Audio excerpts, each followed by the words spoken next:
It's good morning, Brad. Eather, thank you for joining us at Yellow Shelf, Brad.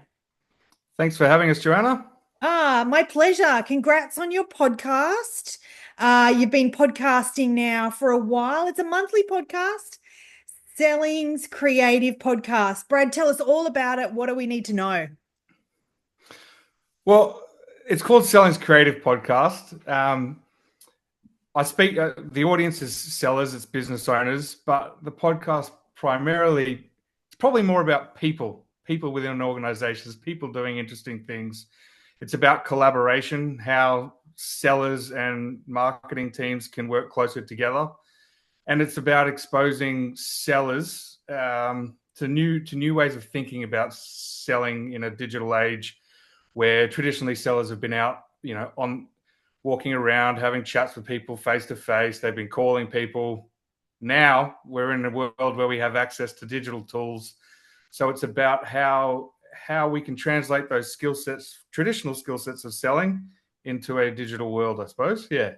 Yeah, and having listened into many of your episodes over the last, I guess, 6 months, Brad, this is a podcast that explores that real alignment between creative humans, and sales. And many of your episodes speak to industry experts, salespeople, creative people, like you said, business owners. Tell me a bit about you, Brad, and what inspired you to start the show as a podcast. Well, I've got a bit of an interesting story. When I first came out of university, my first degree was in audio engineering and music production. So I spent first 5 years out of school. I started an events company. I started a music production company where I was working with artists to Yeah. record, produce their music. Um, at that time, I was following a dream, Yeah. and there came a point where I was like, all right, need to make some money, and fell into sales. But that creative part of me never really left, and that was something that I struggled with. It was a challenge for me over the next 10 years Yeah. as I was selling. People were telling me selling sometimes has the you fall into the trap of it's just a numbers game. The Yes. the more calls you make, Yeah. the more sales you're going to make. And I was finding that that wasn't necessarily true, and finding that it was the deeper relationships and how deep I could go into the understanding of people, and that was actually giving me success. But how do you? I was still trying to balance like the creativity part of things. Um, so I'm not sure I ever answered that. Fast forward, I've started my own business and have the ability to be a little bit more creative in my approach. And now I help established businesses sell on social media because I Yeah. got a digital communications and culture degree after that. Um, but something that I came across was a study from Gartner, which suggested that 90% of salespeople are struggling with burnout and fatigue, and 67% of sales leaders are struggling to motivate those teams. Yeah.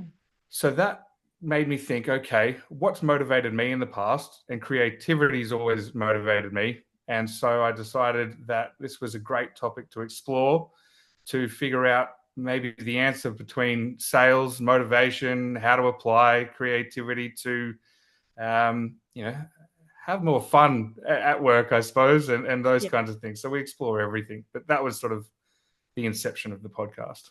Yeah. And I think you're right, Brad. I think there's this real shift in the way sales is looked at. It's not a clinical tick and flick. It's really, and that this is only my opinion. In recent years, it feels like it's a good space to be creative and be comfortable to be creative and be accepted, not that Mm. clinical sales like you were talking about, where it's just kind of repeat and just more calls and that aggressive. It's to me, it looks like a really different space. So that's why I like your podcast.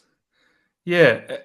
And I think what you need to understand about the landscape right now is that what has traditionally been seen as a marketing role is now coming into the sales role. And I think there's a shift. Maybe the strategy is shifting more towards the marketing side, and the actual implementation is shifting towards the sales side. And so salespeople are in a position now where they need to upskill their digital literacy Yeah. to support that marketing activity, because sales is becoming more one to many rather than one to one. You still need those skill sets, but I think there's a lot of shifts going to be happening in the next couple of years related to AI, Yeah. and it's the sellers that are able to adapt to that new nature, the new selling environment, that are going to be successful in the future. Yeah. Yeah. And Brad, do you mind me just asking, without notice, this one? Talk to me about your guests. Where do you find your guests? Are they in your network? Because I know that, some of your best episodes that I've really enjoyed around data, around creatives, and just business owners. Like, so where do you find your guests? I they're all people that I know and have had various dealings with, have said interesting things that have come up in conversations. I've had guests that I've been to uni with, Okay. guests uh, from conferences that I've had brief discussions with. Yep.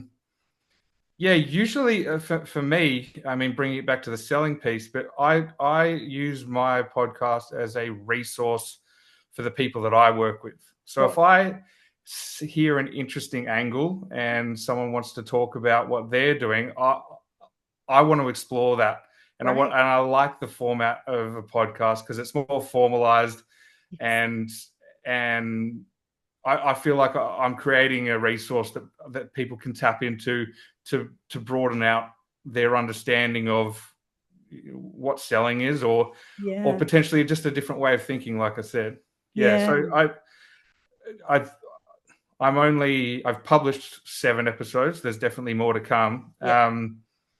But I am noticing that changing slightly. I am getting approached now, which Yeah. is nice. But I haven't. You'd have to. I like to have a relationship with someone Yeah. and understand exactly where they're coming Yeah. from in order for that resource to continue being what I want it to be.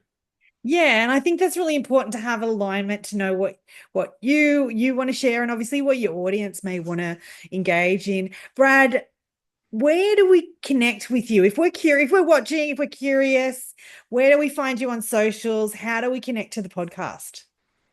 So the podcast is available on YouTube. It's on my Tomorrow, so youtube.com @tomorrowdcc, Yep. which is digital communications consultants. You can find it on Spotify on Selling's Creative, and you can connect with me on LinkedIn. It's just Brad Eather, Eather. No worries, Brad. I'll put that in the show notes to make it really easy for anyone to connect with you and to connect to the show. Brad, thank you so much. You mentioned there's more episodes to come that will drop in the future. It's great to hear because I think when I watch on YouTube, I learn so much as a creative, but obviously someone who's also selling and running a business with Yellow Shelf. Mm. It's a really great resource. So Well, I hope that anyone watch. I try to make it as fun as possible. do So yeah. in every sort of thumbnail, you'll notice that it's a moment when we're laughing, and Yeah. I like that. Yeah. Yeah, no, that's good. That brings out your personality. Brad, thank you so much. All the best. Keep podcasting. Thank you. Thanks for having Cheers. me. Pleasure.